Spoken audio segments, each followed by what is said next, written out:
जय हिंद दोस्तों। आज की इस वीडियो में देखने वाले हैं क्लास 10th के फिजिक्स, जिसको हिंदी में कहते हैं भौतिक। इसका नाम है, चैप्टर का नाम है मानव नेत्र एवं रंग बिरंगा संसार। ये चैप्टर 2 है। इसका हम लोग आज की इस वीडियो में देखने वाले हैं वीवीआई ऑब्जेक्टिव, जो कि 2025 में पूछे जाएगा। ये बहुत ही संभावना है और ऐसा ऑब्जेक्टिव आप लोग कहीं यूट्यूब पर नहीं देखे होंगे। तो ऐसा ऑब्जेक्टिव बिल्कुल और एक भी गलत क्वेश्चन नहीं होगा। तो आप लोग जो है सबसे पहले अब चैनल पर नए हैं तो चैनल को सब्सक्राइब करके बेल आइकन को ऑल कर दीजिए। तो चलिए बिना समय को नष्ट किए हुए अपना ऑब्जेक्टिव क्वेश्चन पर चलते हैं। तो चलिए मेरे प्यारे स्टूडेंट, पहला क्वेश्चन कहता है कि वायुमंडल में प्रकाश का कौन सा रंग यानी वर्ण, ठीक है, अधिक परिकीर्णित होता है। तो याद रखिएगा इसका राइट आंसर क्या हो जाएगा, तो नीला बिल्कुल राइट आंसर हो जाएगा। आगे आप लोग ध्यान से देखिएगा, दृष्टि दोष निकट दृष्टि दोष को निम्नलिखित में से किस लेंस के द्वारा हटाया जा सकता है, अर्थात निकट दृष्टि दोष का निवारण किस लेंस से किया जाता है। तो किस लेंस से किया जाता है, तो निकट दृष्टि दोष को दूर करने के लिए अवतल लेंस का प्रयोग किया जाता है। क्या चीज़ का प्रयोग किया जाता है, तो बी बिल्कुल राइट आंसर हो जाएगा, अवतल लेंस। आगे आप लोग ध्यान से देखिएगा, कहता है तीसरा क्वेश्चन, निम्नलिखित में से कौन नेत्र का रंगीन भाग है। तो कौन नेत्र का रंगीन भाग है, तो इसका राइट आंसर क्या हो जाएगा, तो पारितार का बिल्कुल राइट आंसर सी हो जाएगा। ठीक है।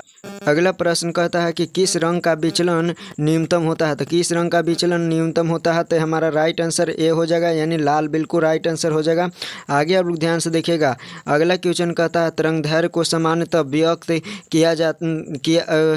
किया कौन सामान्यतः व्यक्त किया जाता है, यानी किस में व्यक्त किया जाता है। तो इसका राइट आंसर क्या हो जाएगा, एंगस्ट्रम बिल्कुल राइट आंसर हो जाएगा। ठीक है, एंगस्ट्रम बिल्कुल राइट आंसर हो जाएगा। आगे आप लोग ध्यान से देखिएगा, आगे आप लोग आंसर देने का प्रयास कीजिएगा। आप कमेंट में बिल्कुल भर दीजिएगा, कमेंट को पूरा भर देना है। प्रकाश की किस घटना के कारण सूर्य को हमें वास्तविक सूर्योदय से लगभग 2 मिनट पहले पूर्व दिखाई देती है। तो इसका राइट आंसर क्या हो जाएगा, इसका राइट आंसर आप लोग ध्यान से देख ले रहिएगा, बी बिल्कुल राइट आंसर हो जाएगा। ठीक है, वायुमंडलीय अपवर्तन के कारण।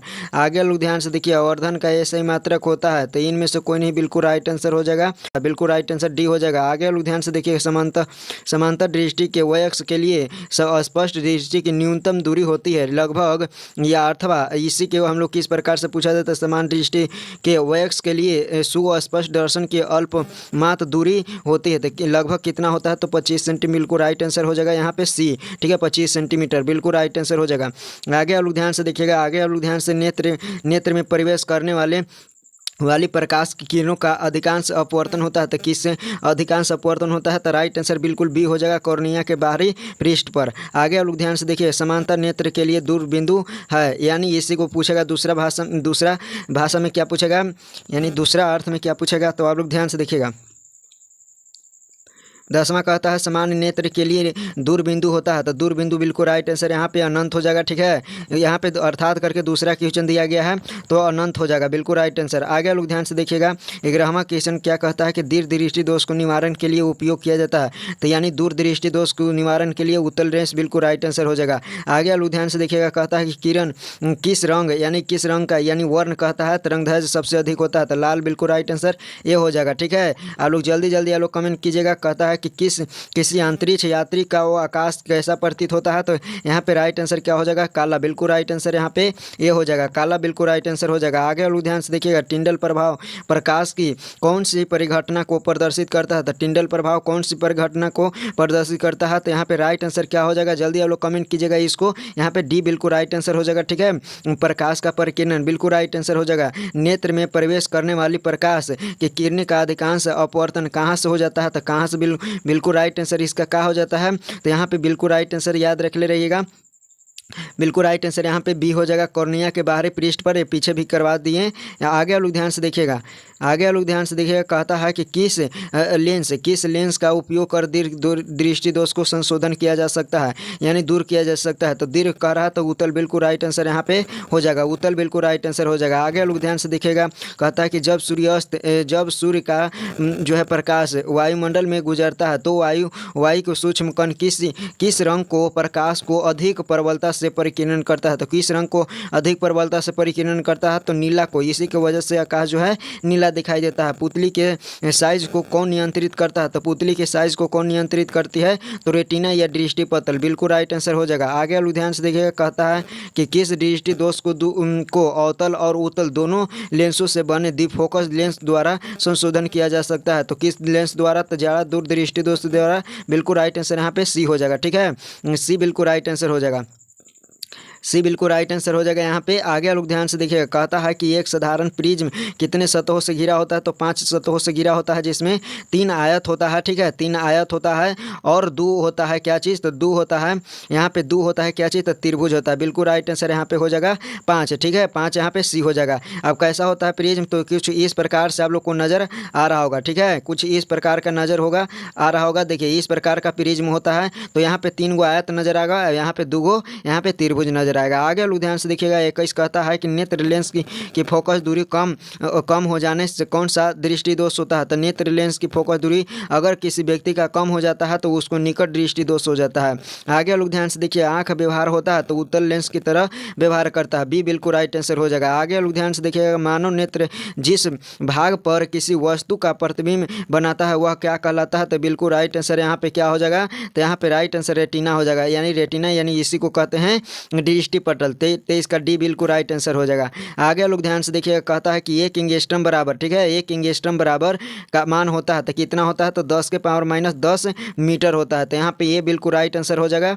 आगे लोग ध्यान से देखिए, 25 क्वेश्चन कहता है श्वेत रंग कितनों रंगों से मिलकर बना होता है? तो कितने रंगों से मिलकर बना होता है? तो 7 रंगों से मिलकर बना होता है। यहाँ पे डी बिल्कुल राइट आंसर हो जाएगा। आगे लोग ध्यान से देखिएगा, कहता है 26वां क्वेश्चन कहता है ज्यादा दूरदृष्टा, ठीक है, ज्यादा दूरदर्शिता के निवारण के लिए उपयोग किया जाता है। तो किसका उपयोग किया जाता है? तो बिल्कुल राइट आंसर यहाँ पे 26 का क्या हो जाएगा? तो सी, यहाँ पे दी फोकस सी लेंस द्वारा। ठीक है, आगे लोग ध्यान से देखिएगा, जो नेत्र दूर स्थित वस्तुओं को स्पष्ट रूप से नहीं देख पाता है उसको क्या कहते हैं? तो जो वस्तुओं को दूर रखे वस्तुओं को नहीं देख पाता है उसको निकट दृष्टि दोष हो जाता है। आगे लोग ध्यान से देखिएगा, कहता है कि किस दृष्टि दोष में किसी वस्तु का प्रतिबिंब रेटिना के आगे बनता है? तो निकट दृष्टि दोष से निकट दृष्टि दोष से वहाँ पे रेटिना जो है, यहाँ पे जो है रेटिना से पहले ही प्रतिबिंब क्या हो जाता है? बन जाता है। तो बिल्कुल राइट आंसर यहाँ पे ए हो जाएगा। आगे लोग ध्यान से देखिए, कहता है कि नेत्र की समंजन क्षमता कम हो जाने से उत्पन्न होता है। तो नेत्र की समंजन क्षमता कम हो जाने से कौन सा बीमारी उत्पन्न होता है नेत्र में? तो ज्यादा दृष्टि दोष होता है। आगे लोग ध्यान से देखिए, तारों के टिमटिमाने प्रतीत होने का कारण है, यानी तारों का टिमटिमाते हैं प्रतीत होता है, तो इसका क्या कारण है? तो वायुमंडलीय अपवर्तन के कारण। ठीक है, ये बिल्कुल राइट आंसर हो जाएगा, वायुमंडलीय अपवर्तन। आगे लोग ध्यान से देखिए, कहता है कि एक प्रिज्म द्वारा श्वेत प्रकाश के स्पेक्ट्रम में वर्ण विक्षेपण जिस घटना के कारण होता है वह घटना क्या कहलाता है? तो वह घटना अपवर्तन के कारण होता है। किसके कारण होता है? वह अपवर्तन के कारण होता है। जो नेत्र निकट स्थित, यानी जो कहता है कि जो नेत्र निकट यानी 25 सेंटीमीटर पर स्थित वस्तुओं को सुस्पष्ट रूप से नहीं देख पाता है तो वह नेत्र उस नेत्र में होता है। तो उस नेत्र में अगर निकट को नहीं देख पाता है तो दूर को देख पाता है। तो इसलिए यहाँ पे राइट आंसर क्या हो जाएगा? तो दूर दृष्टि दोष। आगे लोग ध्यान से देखिएगा, कहता है कि अपने लेंस यानी अपने लेंस की फोकस दूरी बढ़ाकर दूर या निकट वस्तुओं को साफ साफ देख सकने के आँख के गुण को कहते हैं। तो याद रखिएगा, इसका राइट आंसर क्या हो जाएगा? तो समंजन क्षमता हो जाएगा। बी बिल्कुल राइट आंसर हो जाएगा। आगे लोग ध्यान से देखिएगा, श्वेत प्रकाश प्रिज्म से होकर गुजरने के बाद विभिन्न रंगों यानी वर्णों में विभक्त हो जाता है। इस घटना को क्या कहा जाता है? प्रकाश का यहाँ पे वर्ण विक्षेपण कहते हैं। प्रकाश का वर्ण विक्षेपण कहते हैं। ज्यादा दूरदर्शिता से पीड़ित व्यक्ति को उपचार किस प्रकार के लेंसों से किया जाता है? तो बाईफोकस या द्विफोकस इसी को कहते हैं। बाईफोकल इसी को कहते हैं। ठीक है, द्विफोकस को ही। तो आगे लोग ध्यान से देखिएगा, कहता है कि जब श्वेत प्रकाश के किरण जब किसी प्रिज्म से होकर गुजरता है तब जो रंग सबसे अधिक विचलित होता है वह रंग होता है। तो बैगनी बिल्कुल राइट आंसर यहाँ पे हो जाएगा। सी बिल्कुल राइट आंसर हो जाएगा। किसी कण पर पड़कर प्रकाश के एक अंश के विभिन्न दिशाओं में जो है छितरने को कहते हैं। तो छितरने की क्रिया को क्या कहते हैं? तो यहाँ पे राइट आंसर क्या हो जाएगा? याद रखिएगा, यहाँ पे 37 का जो राइट आंसर हो जाएगा, यहाँ पे डी बिल्कुल राइट आंसर हो जाएगा, प्रकाश के परिकिरणन। आगे लोग ध्यान से देखिएगा, नेत्र लेंस की फोकस दूरी अधिक हो जाने से कौन सा नेत्र दृष्टि दोष होता है? तो नेत्र लेंस की फोकस दूरी अधिक हो जाने से बिल्कुल दूर दृष्टि दोष उत्पन्न होता है। आगे लोग ध्यान से देखिएगा, कमरे में जो कम प्रकाश को नियंत्रित करना यानी डायफ्राम करता है, आँख में वही काम करती है या करता है। तो कौन करता है? तो बिल्कुल राइट आंसर यहाँ पे पुतली हो जाएगा। ठीक है, सी बिल्कुल राइट आंसर हो जाएगा। आप आगे देखिएगा, आँख के किस भाग की सहायता से आँख के अंदर जाने वाले प्रकाश के परिणाम को घटना या बढ़ाया जा सकता है, घटाया या बढ़ाया जा सकता है? तो 40 का बिल्कुल राइट आंसर यहाँ पे डी हो जाएगा। ठीक है, परितारिका या आइरिस। आगे लोग ध्यान से देखिएगा, कहता है कि विभिन्न दूरियों पर यानी विभिन्न दूरियों पर की वस्तुओं के प्रतिबिंब को फोकस करने के लिए आँख के लेंस की फोकस दूरी परिवर्तित होती है। तो 41 का बिल्कुल राइट आंसर यहाँ पे सी होगा। सलियरी मांसपेशिया के द्वारा यहाँ पे आगे पीछे किया जाता है, फोकस किया जाता है। निम्नलिखित में से किस दृष्टि दोष में नेत्र का क्रिस्टलीय लेंस धुंधला या अप्रदर्शित हो जाता है? तो बिल्कुल राइट आंसर यहाँ पे क्या हो जाएगा? तब 42 का बिल्कुल राइट आंसर मोतियाबिंद। ठीक है, मोतियाबिंद बिल्कुल राइट आंसर हो जाएगा। यदि किसी वस्तु का प्रतिबिंब रेटिना के पीछे बनता है तो वह व्यक्ति किस दृष्टि दोष से पीड़ित है? यानी रेटिना के अगर पीछे बनता है तो दूरदृष्टि दोष बिल्कुल राइट आंसर यहाँ पे ये हो जाएगा। ठीक है, दूरदृष्टि दोष। आगे लोग ध्यान से देखिएगा, कहता है दूरदृष्टि से पीड़ित व्यक्ति कहाँ तक साफ साफ देख सकता है? तो दूर स्थित वस्तुओं को बिल्कुल साफ साफ देख सकता है। आगे लोग ध्यान से देखिएगा, कहता है कि आकाश का रंग नीला प्रतीत होता है। तो प्रकाश के परिकिरण के कारण आकाश का रंग नीला दिखाई देता है। प्रकाश के परिकिरण के कारण आकाश का रंग नीला दिखाई देता है। 46वां आप लोगों को आंसर देना है। ठीक है, 46वां कहता है कि नेत्र में किसी वस्तु का बना प्रतिबिंब होता है। तो ये आप लोग को आंसर देना है, कमेंट में इसको भर देना है। ठीक है, कि इसका आंसर क्या हो जाएगा? तो आप लोग कमेंट करिएगा। तो मिलेंगे हम लोग अगले वीडियो में, तब तक के लिए जय।